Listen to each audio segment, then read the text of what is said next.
All right, season 15 hotfix. Yeah, there's a bunch of good nerfs apparently. MAUGA, yeah, nobody likes playing that character anyways. So let's go ahead and get into what all the buffs and nerfs are for this season. Alright, so out of the blue, there's a massive hotfix patch for Overwatch for both the 5v5 and 6v6 game modes. Is the game fixed? Cardiac Overdrive no longer provides allies with damage reduction. That's a major nerf to the team play portion of this ability. For his ultimate, Cage Fight, the cost is going to be increased by 8%, that's a nerf, and that barrier health, like the shield health HP, is going to be reduced from 1500 to 1200 HP, so it's actually more reasonably breakable. For his passive, Berserker, that's crazy nerf. the overhealth conversion rate's also going to be reduced from 50% to 40%, so major MAUGA nerfs across the board. Dude, that's like a nerf to every single one of his abilities. I mean, nobody likes playing against MAUGA, so fair, you know.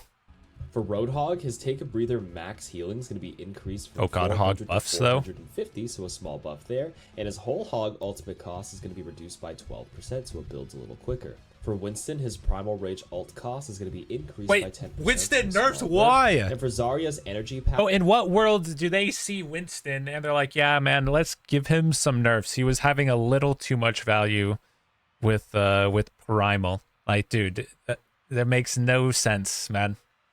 The devs out here just hating on Winston for no reason, man. Passive, the degeneration rate is going to be increased from 2 to 2.5 per second. Or just tank nerfs all across the board. So a minor nerf here. For Cassie's Peacekeeper, his weapon, the primary fall-off range is going to be increased from 20 to 25 meters. That's actually a buff. That means he... Yeah, that's actually a pretty big buff for Cass. I mean, with Soj being so strong, you kind of need like the extra range to be able to deal with like the railgun and everything.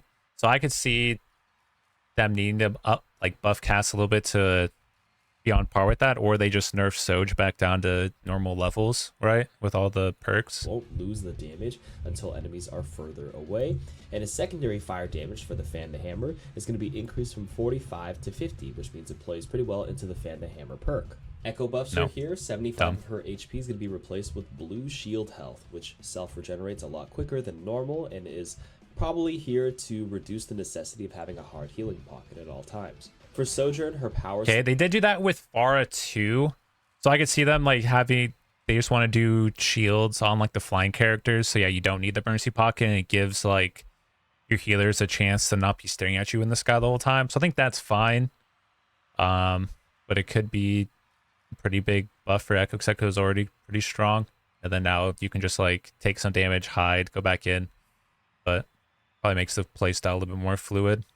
Slide cooldown is going to be increased from 7 to 8 seconds. Okay, this is good. Max duration is going to be reduced from 1.2 to 1 second. For Soldier 76, his projectile... So definitely needed some nerfs. They didn't decrease her damage, but they did like the movement and survivability, so you know, that might be enough to where you can actually like catch up to her and get her when she's out of position. So we'll see. I think like the problem with Soj was her like the double slide mobility. We went way too far, and then yeah, the extra left click, like the extra 10 bullets or whatever, was so much damage. But you know, we'll see. Size for his heavy pulse rifle is now going to be massive. It's going from 0.04 meters to 0.07 meters. Okay. So the shots are going to be hitting way more reliably. For Widowmaker, she's getting a base health increase from 200 to 225. For Ana, her biotic grenade cooldown is going to be increased from 12 to 14 seconds the non-6v6 game modes, and the cooldown will be increased from 10 to 12 seconds for the 6v6 game mode. So separate balance here. For the Shrike perk, the self nano boost duration is going to be reduced from 8 to 6 seconds. And finally, for Juno, we have her Overray ultimate. I mean, the nano did last pretty long on the Ana, so I mean, I'm okay with that. It sucks because Ana's the most fun support, but they definitely needed a nerf on the self nano. The cost is going to be increased by 10%. So this is a pretty big patch for a It's a huge patch. Let me know what you guys think. Juno nerf. That was a pretty big Juno nerf. I don't even think Juno was that big of a problem, but yeah, I'm amazed there wasn't any Soj damage nerfs. But all the other ones seemed pretty fine. You know, Zarya definitely needed some tweaking. Cass needed a buff. But other characters were pretty OP. I mean, I guess they kind of addressed all the ones that were. Yeah, buff Rhine. Yeah. Nerfing Winston for no apparent reason. Yeah, that's something. But all right. Yep, that's all the buffs nerfs. Yep, thanks Karku for making this video. It's a lot easier to, look at this rather than reading patch notes myself because I don't know how to read as a streamer. So if we needed this. But yeah, okay. That's all the buffs nerfs for the season. We'll see what it happens next. Need the bans ASAP, but I guess we'll get those in 69 years. So yep. Be sure to like, comment, subscribe to the YouTubes, watch the Twitch streams, and until next one. Peace.